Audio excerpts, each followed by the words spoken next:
Esta é uma videoaula para a disciplina de Tecnologia de Frutas e Hortaliças, do curso de Engenharia Agroindustrial e Indústrias Alimentícias da Universidade Federal do Rio Grande, FURG.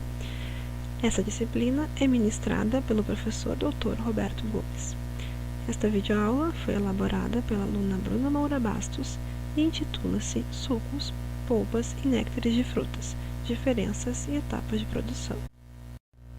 Esta videoaula está dividida em 4 partes, sendo a primeira parte uma introdução, que apresenta um breve apanhado sobre o assunto, a segunda parte, as definições a respeito de cada produto a ser abordado, a terceira parte é sobre o processo produtivo, com os fluxogramas e as etapas de produção de cada produto, e por último, serão apresentados alguns indicadores de qualidade.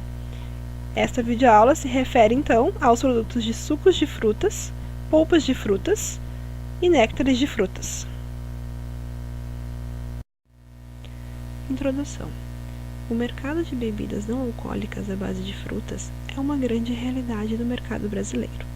Apesar disto, os consumidores tendem, de modo geral, a chamar de suco de frutas todas as ofertas encontradas, como polpas, néctares, sucos reconstituídos, os refrescos, entre outros produtos. O Decreto 6871, de 6 de junho de 2009, que regulamenta a Lei nº 8918, de 14 de julho de 1994, é o regulamento nacional que descreve sobre a padronização, a classificação, o registro, a inspeção e a fiscalização da produção e do comércio de bebidas no Brasil, entre elas as bebidas não alcoólicas. Levando em conta esta regulamentação, as categorias mais comuns hoje no mercado de bebidas não alcoólicas são, então, os sucos de frutas, os néctares de frutas, as polpas de frutas e também as bebidas à base de soja. Conforme o Decreto número 6871 de 2009, suco ou sumo é a bebida não fermentada, não concentrada e não diluída, destinada ao consumo, obtida da fruta madura e sã ou parte do vegetal de origem, por processamento tecnológico adequado, submetida a tratamento que assegure a sua apresentação e conservação até o momento de consumo. Exclui-se dessa definição o suco de uva, pois este obtém uma legislação própria. Para um suco com mais de uma fruta processada, a nomenclatura correta é sucos compostos ou blends. Para esta definição, é proibido a adição de aromas e corantes artificiais, assim como substâncias estranhas à fruta ou parte do vegetal de sua origem. A adição de açúcar é permitida desde que mencionado no rótulo a palavra adoçado. O Decreto 6871 de 2009 também apresenta a classificação das bebidas não alcoólicas, sendo elas: suco concentrado, suco parcialmente desidratado através de processos como evaporação a vácuo, crioconcentração e osmose inversa; suco conservado, sucos integrais adicionados de agente conservador químico; suco desidratado, suco no estado sólido, obtido pela desidratação do suco integral. No geral, são mantidos os teores de sólidos solúveis originais do suco integral para o suco desidratado. A bebida em pó só poderá ser considerada suco desidratado se não conter aromatizantes. Suco misto será aquele obtido pela mistura de frutas, combinação fruta e vegetal, combinação das partes comestíveis de vegetais ou mistura de suco de fruta e vegetal, sendo a denominação constituída da expressão suco misto seguida da relação de frutas ou vegetais utilizados.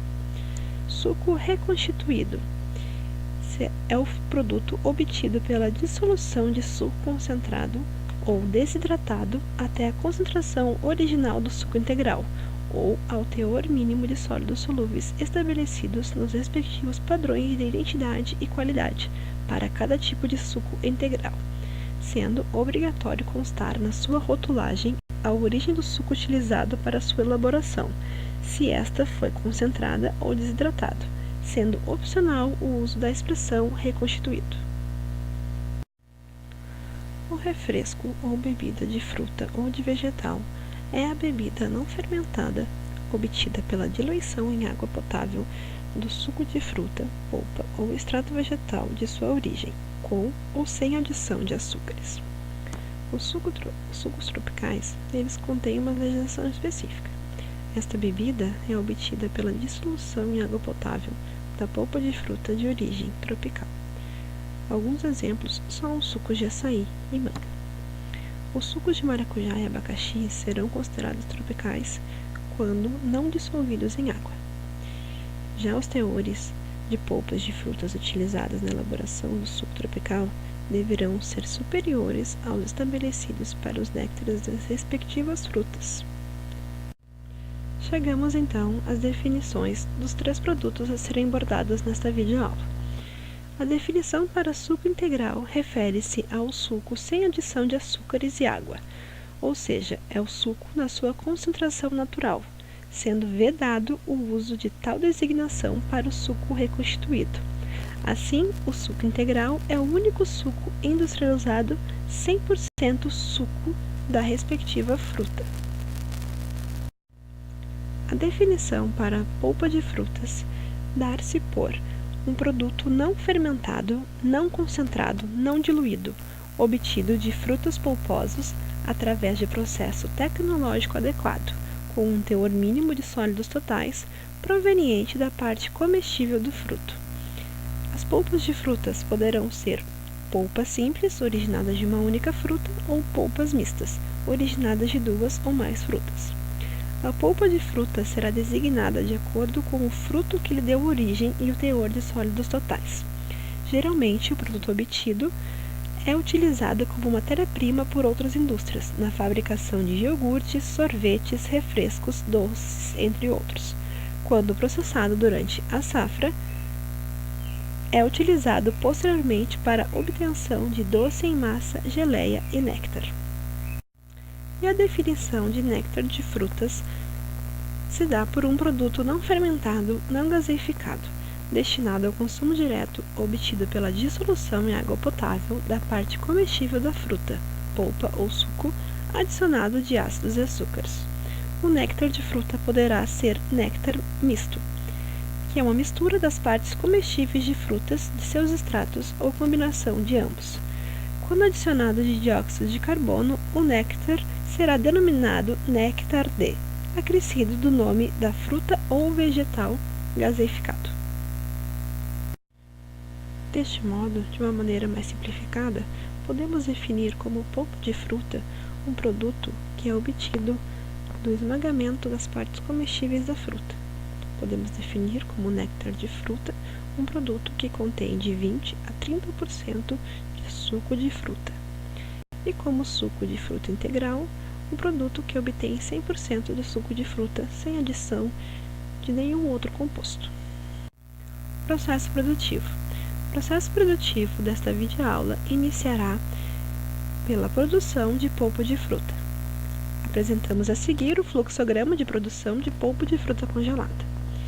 Este é composto pelas seguintes etapas: recepção da matéria-prima, seleção, lavagem das frutas, descascamento e descaroçamento, despolpamento, trituração ou desintegração, tratamento térmico, embalagem, congelamento e armazenamento.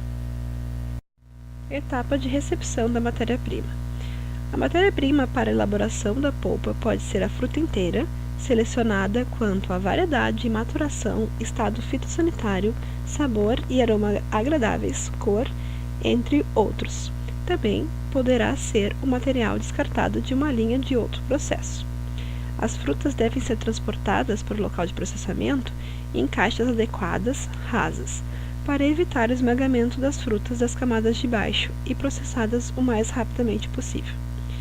Conforme a época de processamento, por exemplo, se for no pico da safra, pode ser necessário que as frutas sejam armazenadas por algum tempo sob refrigeração, entre 5 e 12 graus Celsius, dependendo da fruta, até que se inicie o processo de produção. Lembrando que a temperatura elevada também é prejudicial à manutenção da qualidade da fruta. Caso não seja possível obter a refrigeração, deve-se manter as frutas em local seco, ventilado, prevenindo a entrada de insetos e roedores no local de armazenamento, para que as frutas não estraguem. Etapa de seleção. Nesta etapa, as frutas impróprias, podres e as partes defeituosas serão descartadas, assim como os pedaços de folhas, caules, pedras, entre outros que sejam encontrados. Os frutos devem estar maduros, de modo que se obtenha o máximo de rendimento em sólidos solúveis e as melhores características de sabor e aroma. Apresento nessa slide um equipamento que é uma mesa de inox que é utilizada para a seleção manual de alguns frutos. Na etapa de lavagem, as frutas devem ser pré-lavadas em água limpa para retirada das sujidades que vêm do campo, como terra e areia, por exemplo. A lavagem deve ser feita em 2 etapas. A primeira etapa corresponde a um banho por imersão, onde os frutos são submetidos à imersão em tanques contendo água clorada por um certo tempo. A solução de cloro para este banho pode ser obtida com o uso de sanitizantes próprios para alimentos, que são facilmente encontrados nos mercados e que possuem cloro como ingrediente ativo. A quantidade de cloro a ser adicionada na água vai depender da porcentagem de cloro ativo do produto comercial, sendo feita então uma relação como uma regra de 3 para encontrar o valor de concentração exato para a quantidade a ser lavada. O tempo desse banho de imersão também ele irá variar de 10 a 30 minutos. É importante salientar que a utilização de uma fonte de cloro comercial própria para alimentos é essencial, porque alguns produtos de limpeza, como água sanitária, por exemplo, eles podem conter resíduos tóxicos que irão penetrar nas matérias-primas e com certeza afetarão o produto final. A segunda etapa corresponde a uma aspersão ou um jateamento de água. É a etapa da lavagem, ou seja, de um enxágue, para a remoção das impurezas remanescentes, além da retirada do excesso de cloro. Este banho deve ser feito com águas tratadas, de 5 a 10 microlitros. Através de bicos atomizadores, a água tratada é pulverizada em quantidades ideais, retirando o excesso de cloro da lavagem anterior, sem desperdícios de água. Aqui nós temos 2 fotos de 2 equipamentos para a lavagem, um tanque por imersão e uma mesa de aço inox para lavagem por aspersão. Etapa de descascamento e descaroçamento. Essa etapa é realizada após a lavagem e tem como finalidade retirar as cascas e as sementes duras, os caroços, de algumas frutas. Algumas frutas, como a acerola e o cajá, após a lavagem, passam direto para o despolpamento. Outras, como o abacaxi e a banana, por exemplo, precisam ser descascadas ou cortadas em pedaços. Esses cortes poderão ser feitos manualmente, com facas de aço inox, mecanicamente, utilizando equipamento apropriado para este fim, ou quimicamente, utilizando-se uma solução de hidróxido de sódio. Esse slide apresenta então a imagem de um equipamento de descascamento, onde facas de aço inox no interior do mesmo giram para descascar a fruta. Etapa de despolpamento. É o processo utilizado para extrair a polpa da fruta do material fibroso, das sementes e dos restos das cascas. Conforme a fruta escolhida, o despolpamento deve ser precedido da trituração do material, que poderá ser feito em um desintegrador ou um liquidificador industrial, como por exemplo no caso das frutas banana e abacaxi. No despolpamento são utilizadas despolpadeiras verticais ou horizontais, construídas em aço inoxidável e providas de peneiras com diferentes tamanhos de furos, que poderão ser substituídas conforme a fruta processada. Se for uma fruta que não necessite de um peneiramento posterior, ela poderá então ser retirada. Nessa etapa, também a redução da massa não deve ultrapassar 3%, para não interferir na qualidade do produto final. Após o despulpamento, se o produto for enviado direto para envase e posterior congelamento, deve-se antes avaliá-lo por meio de análises microbiológicas e físico-químicas, a fim de se ter certeza de que o produto não foi contaminado durante o processo, já que este não passará por um tratamento térmico posterior. Aqui então são apresentadas algumas imagens de equipamentos utilizados na etapa de despolpamento, como uma despolpadeira e peneiras. Etapa de desintegração ou trituração. Esta etapa ela poderá ser feita em um moinho triturador do tipo de facas e martelos, contendo sempre uma peneira de malha de furo de tamanho variável, de acordo com a fruta que você for processar. Para quê? Para que você possa reduzir a polpa desta fruta a pequenos fragmentos. Passando então pelas diferentes peneiras, você vai ter diferentes fragmentos de polpas. Também deve-se ter cuidado para não desintegrar as sementes nessa etapa, e sim numa etapa posterior, porque se você desintegrar as sementes nessa etapa, ela poderá afetar na qualidade, no sabor da sua polpa. Tem algumas frutas que apresentam problemas de escurecimento enzimático, então deve-se proceder à trituração na presença de um composto antioxidante, como por exemplo o ácido ascórbico, que vai ser aplicado numa solução diretamente sobre o produto. Aqui então a gente tem a imagem de alguns equipamentos utilizados na etapa de desintegração ou trituração. Etapa do tratamento térmico. Geralmente, o tratamento térmico que é aplicado para as polpas de frutas é a pasteurização. Esta poderá ser feita em um tacho encamisado, em pasteurizador tubular ou em trocadores de calor de superfície raspada. No caso de produtos pouco viscosos e com baixos teores de polpas, tu também poderá utilizar pasteurizadores de placas. Como a maioria das frutas é ácida, isso vai permitir que o tratamento térmico, a pasteurização, seja feita de forma branda, ou seja, com temperaturas menores que 100 graus. A combinação ideal de tempo e temperatura desses dois binômios no processamento térmico, ela tem como objetivo principal o quê? Reduzir a carga microbiana e preservar as características físicas, químicas, nutricionais e sensoriais da fruta original, obtendo-se assim um produto livre de contaminação e com uma grande qualidade.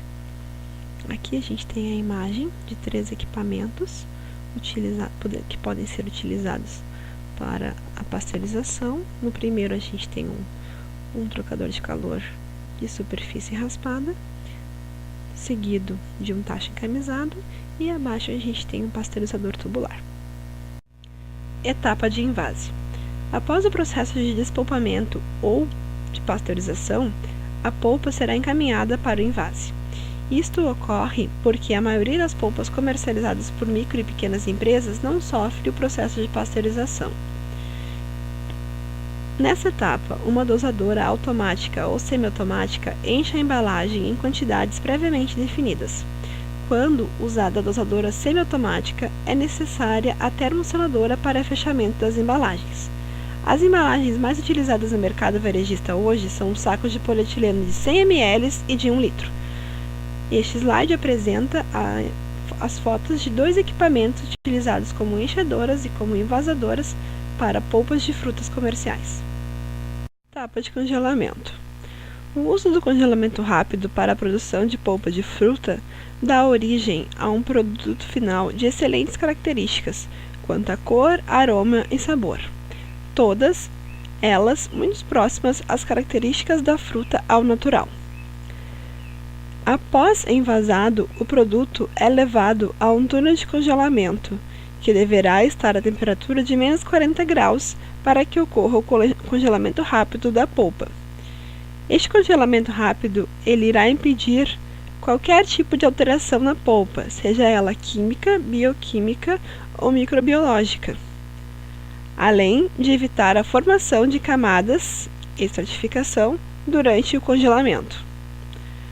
Após o congelamento rápido em túnel, que normalmente não excede 24 horas, o produto deverá ser transferido para as câmaras de armazenamento a temperatura de menos 18 a menos 20 graus Celsius. O slide apresenta a figura de um túnel de congelamento, onde o produto é encaminhado para dentro da câmara através de esteiras rotatórias. Etapa de armazenamento. Após o congelamento rápido em túnel, o produto deverá ser transferido para câmaras de armazenamento. Estas deverão estar a uma temperatura entre menos 18 a menos 22 graus Celsius.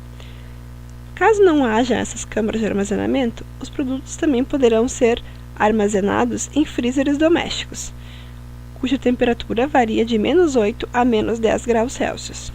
Neste caso, exige-se que o produto seja comercializado com maior rapidez, pois o prazo de validade, o tempo de vida útil do produto, será reduzido. Também, ao se armazenar, deve-se ter cuidado para não armazenar uma quantidade excessiva do produto dentro das câmaras ou dos freezers, de modo que não haja problemas de circulação de ar entre as paredes de seus compartimentos e as embalagens. Ou seja, não deves armazenar quantidades grandes fora de ordem, com uma pilha muito grande ou muito próximas, pois o ar deve circular entre os produtos para que o congelamento seja efetuado de uma forma mais homogênea, assim aumentando, conservando melhor a qualidade e o tempo de vida útil do produto. A polpa de fruta deverá ser mantida congelada até o momento de seu consumo. Nesse slide, a gente apresenta a imagem de uma câmara de armazenamento onde polpas de frutas são mantidas sob refrigeração a temperatura entre menos 18 a menos 22 graus Celsius. Nessa etapa do processo produtivo, apresentaremos o fluxograma de produção do néctar de fruta.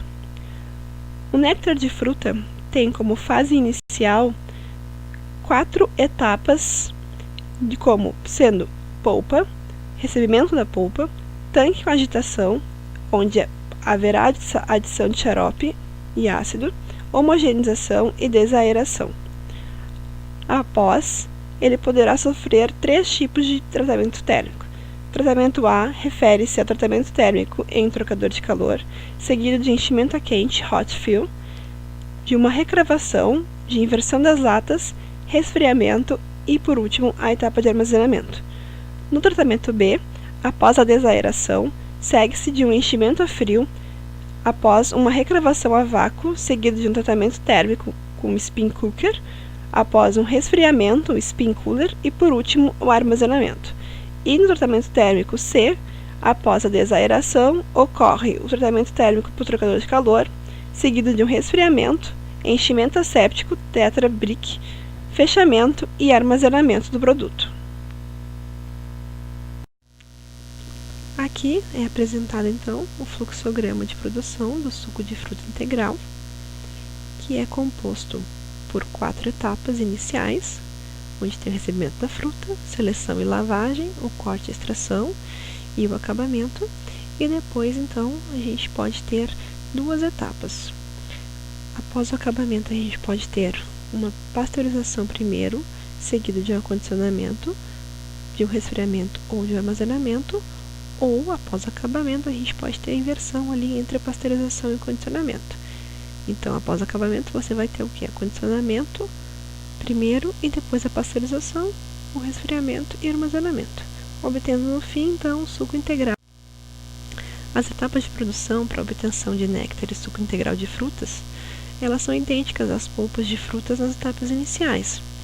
Então, a gente vai apresentar apenas as partes mais importantes no processo de produção do néctar e de suco integral, que não foram apresentadas no fluxograma da polpa. A etapa de extração Então, nessa etapa, o suco é separado das cascas, das fibras, sementes e outras partes não comestíveis em despolpadeiras ou extratores do tipo prensa.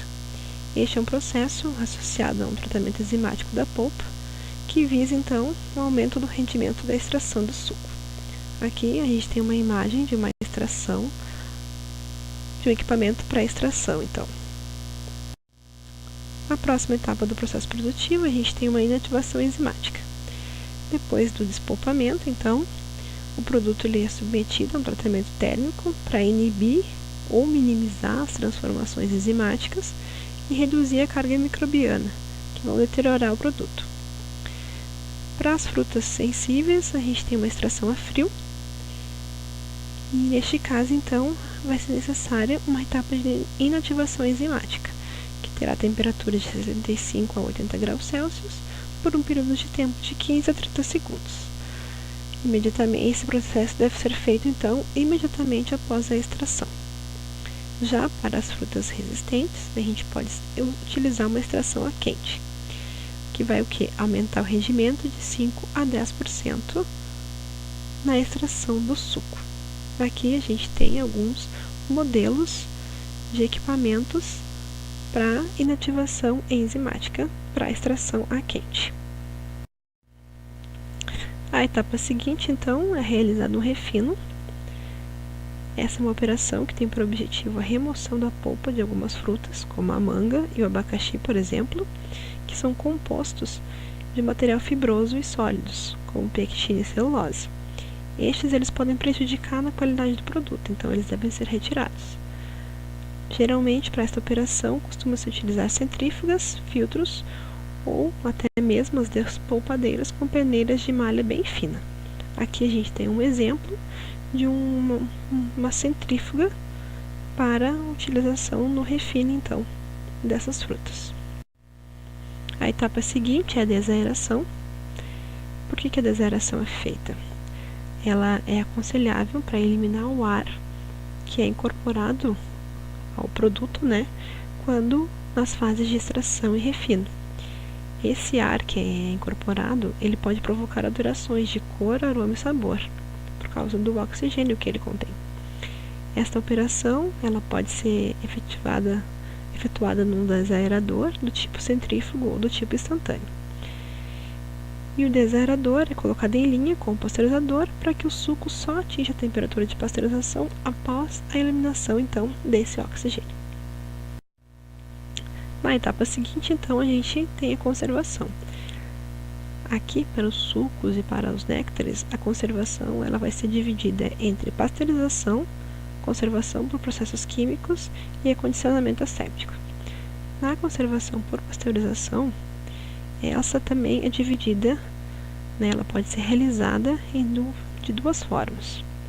Pode ser realizada com enchimento a quente, onde o suco já pasteurizado é enviado imediatamente para o sistema de enchimento e ele vai ser então embalado a temperatura de pasteurização ou a temperatura aproximada da temperatura de pasteurização. E a pasteurização também pode ser realizada na embalagem, onde o suco já envasado será mergulhado então em tanques de imersão, ou seja, a embalagem contendo o suco vai ser mergulhada nestes tanques de imersão, ou em cozedores rotativos ou em túneis de pasteurização em uma temperatura de aproximadamente em torno de 115 a 125 graus Celsius por um período de 15 a 20 minutos. Após essa pasteurização, então, o produto será resfriado. Aqui a gente tem uma imagem de um equipamento para pasteurização. A etapa de conservação por processo químico é uma etapa onde a adição de conservantes químicas é realizada, geralmente após o resfriamento do suco pasteurizado até a temperatura ambiente.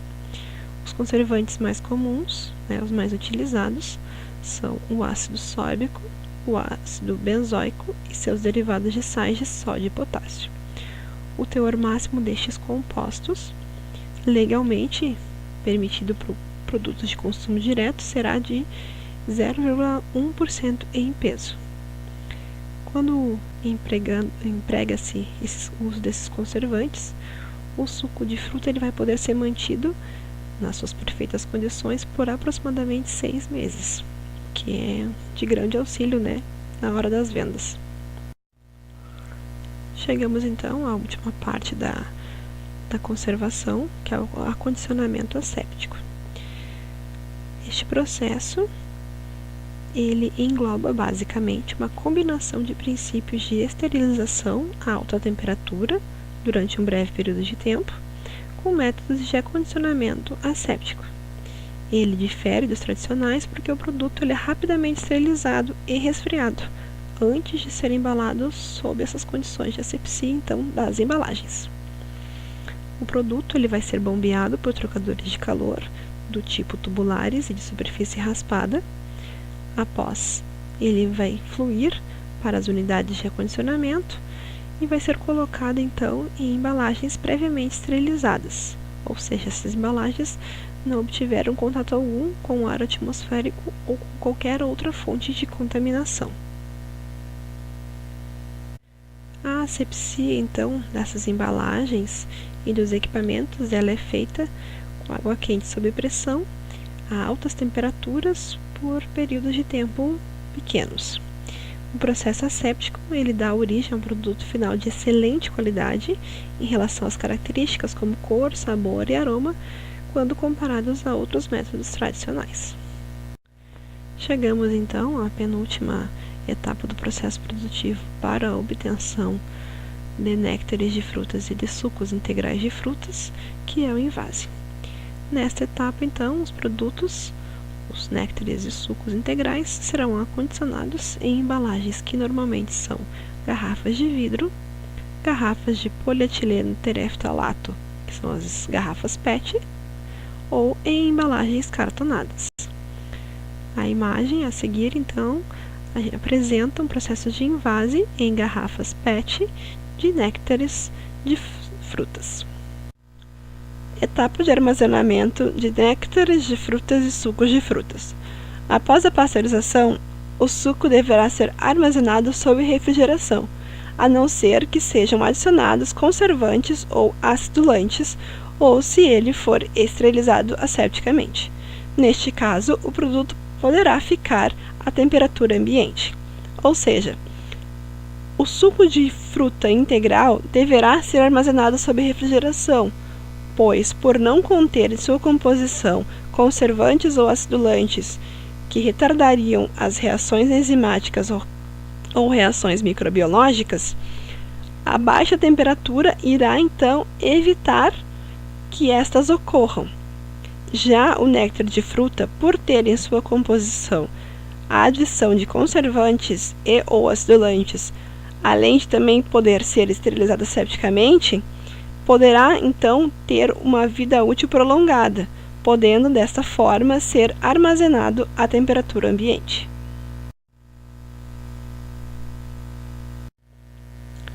A conservação do produto, então, vai ser determinada pela prevenção do desenvolvimento de micro-organismos deteriorantes e pela inibição das enzimas naturais presentes nos sucos dessas frutas. Fatores como o pH, atividade de água, a viscosidade do suco, os limites desejados de alterações organolépticas e de perdas de vitaminas termolábeis, o uso ou não de conservantes químicos, entre outros, são alguns dos grandes indicadores para a qualidade deste produto, como por exemplo o pH. Como os sucos de frutas são ricos em ácidos orgânicos, geralmente eles apresentam um pH de 2 a 4,5. E os valores de pH, eles vão incidir diretamente nas condições de tratamento térmico para a conservação microbiológica desse produto. Assim, por exemplo, sucos de manga e goiaba, que tem um pH de 4 a 4,5, é recomendado, após a pasteurização e enchimento a quente das embalagens, ou seja, além de tu fazer um tratamento térmico e tu encher as embalagens a quente, um reforço com um tratamento térmico, posterior, de 5 a 10 minutos sob água em ebulição. Para quê? Para evitar a contaminação microbiológica, para poder conservar maior esse produto. Um outro fator é a oxidação de compostos, por exemplo, como aroma e sabor do suco, que vão alterar as características organolépticas do produto.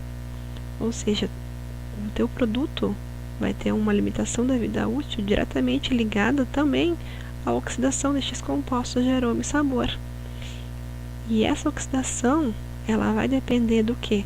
Da temperatura de estocagem do teu produto, do oxigênio residual e da permeabilidade ao oxigênio da embalagem.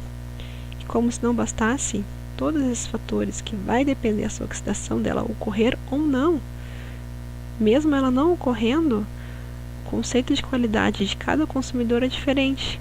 Então, mesmo que tu consiga evitar a oxidação ou que tu consiga evitar uma maior oxidação dessas características organolépticas, né, dessas características de sabor e aroma, pode ser que tu tenha um consumidor muito crítico que vai notar uma pequena diferença. Por quê? Porque a oxidação, quando ocorre, ela é muito rápida.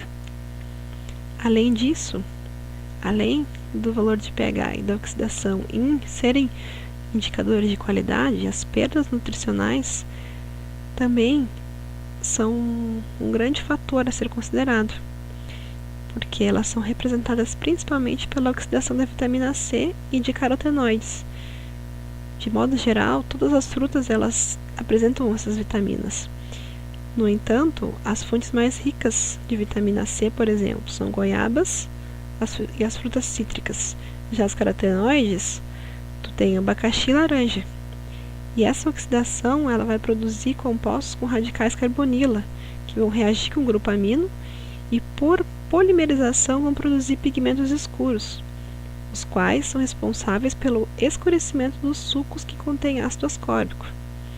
Então, apesar do efeito acelerador do oxigênio na degradação desse ácido ascórbico, essa degradação vai ocorrer principalmente devido à oxidação da vitamina C em condições anaeróbias e vai produzir reações iguais de escurecimento.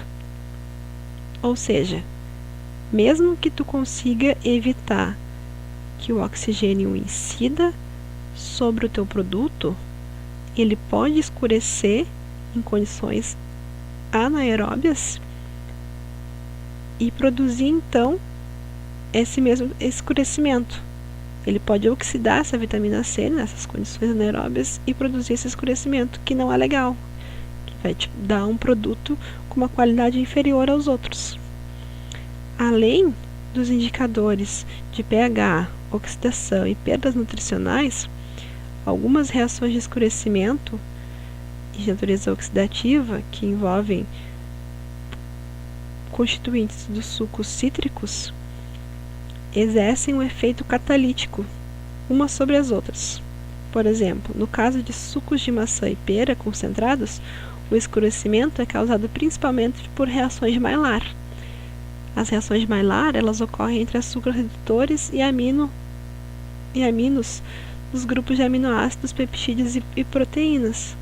Ou seja, mesmo que tu consiga evitar a oxidação de compostos, por exemplo, de aroma e sabor, se tu não conseguir evitar a oxidação dos carotenoides devido às perdas nutricionais que o teu produto vai sofrer, tu vai ter essa perda de cor, essa descoloração, e eles vão poder então causar as reações de escurecimento, como as reações de Maillard. Conclusão: as bebidas não alcoólicas são alguns dos produtos mais consumidos pela atual população mundial, principalmente pelo fato de serem oriundas de frutas e vegetais. Assim, conhecer e distinguir as diferenças dos processos de produção das principais bebidas não alcoólicas mais consumidas influenciará diretamente na escolha pelo engenheiro agroindustrial do processo de produção a quais determinadas frutas e vegetais serão adotadas na indústria, assim como se dará o seu retorno econômico a maneira que este será apresentado e se ele será ou não aceito pelo público consumidor. Apresento aqui algumas referências e agradeço pela sua atenção.